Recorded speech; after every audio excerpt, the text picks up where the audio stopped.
Учительница рассказывала классу историю о лайнере, потерпевшем крушение. На корабле оказалась супружеская пара, которая сумела добраться до спасательной шлюпки, но, к несчастью, там было только одно место. Вдруг муж оттолкнул жену и сам забрался в лодку. А жена перед смертью крикнула ему последнюю фразу. Тут учительница остановилась. «Как вы думаете?» – спросила она. «Что это была за фраза?» Большинство учеников немедленно высказались «Я тебя ненавижу» или «Как же я была слепа».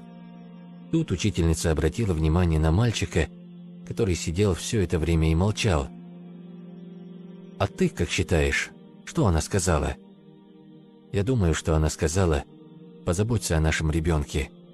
Учительница удивилась. «Ты знаешь эту историю?» «Нет, просто то же самое сказала моя мама перед смертью моему отцу», – пожал плечами парнишка. Учительница надеялась, что никто не заметил, как увлажнились ее глаза. «Верно». Итак, судно пошло ко дну. Мужчина добрался домой и в одиночку воспитал дочь.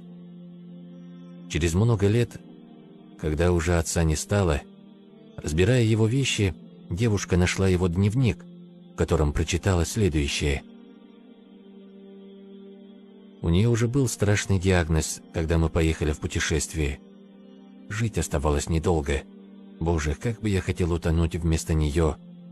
Но ради блага дочери я не мог. Я мог только оставить ее посреди океана.